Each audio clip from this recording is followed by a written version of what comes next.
최덕신 변호사의 법률 체크. 오늘은 대화 또는 통화 당사자 녹음의 불법성에 대해서 알아보도록 하겠습니다. 타인 간의 대화나 전화 통화 등을 몰래 녹음하면 불법이 될까요?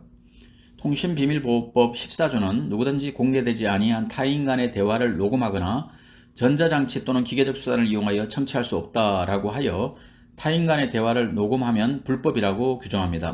물론 몰래 녹음하는 경우를 말합니다. 따라서 대화나 통화의 당사자가 아닌 제3자가 녹음을 한 경우에는 당연히 불법이 됩니다. 그러나 통신비밀보호법 14조는 타인 간의 대화나 통화의 녹음을 불법으로 규정하고 있기 때문에 당사자 일방이 녹음을 한 경우에는 통신비밀보호법 위반은 되지 않습니다. 이 경우에도 당사자 일방이 녹음을 한 경우에도 민사상 불법행위를 구성해서 손해배상 책임을 질 수는 있습니다.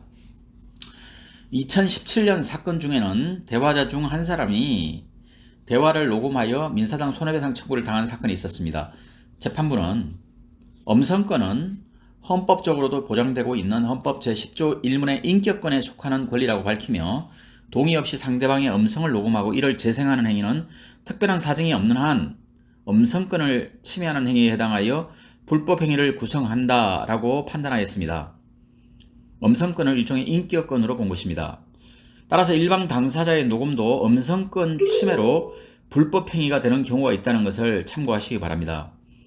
최근에 통화 당사자 중 한쪽의 동의만 받고 제3자가 녹음을 한 경우에도 불법 행위가 되는가 하는 것이 논란이 되는 사건이 있었습니다. 물론 쌍방의 동의가 있으면 어떤 경우에도 불법성은 없습니다. 이것은 당사자 중 한쪽의 동의만 받고 제3자가 녹음을 한 경우에 관한 것입니다.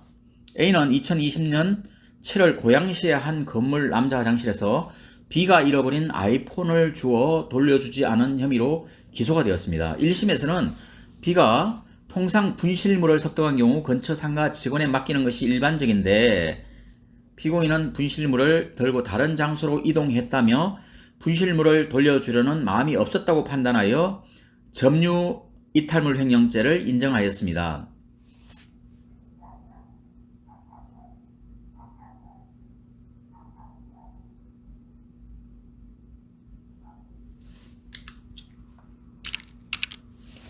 그러나 2심에서는 1심이 유죄의 정보로 든 16번 녹음 파일은 전화통화 당사자가 아닌 제3자가 일방만의 동의를 받고 통화 내용을 녹음한 것으로 감청에 해당한다고 하였습니다. 즉 제3자가 전화통화 당사자 중 일방만의 동의를 받고 통화 내용을 녹음한 행위는 전기통신의 감청에 해당하고 이러한 불법 감청에 따라 녹음된 전화통화 내용은 증거 능력이 없다라고 판시했던 것입니다.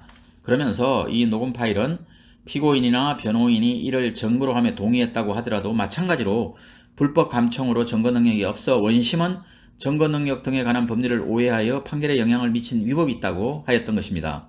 대법원도 원심과 같은 입장을 확인했습니다.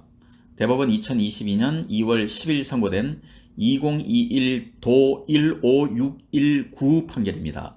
이 사건만이 아니라 2019년 대법원 판례에서도 제3자가 전화통화 당사자 중 일방만의 동의를 받고 통화 내용을 녹음한 행위가 전기통신의 감청에 해당하며 이러한 불법 감청에 의하여 녹음된 전화통화 내용은 증거 능력이 없다라고 판시한 바 있었습니다.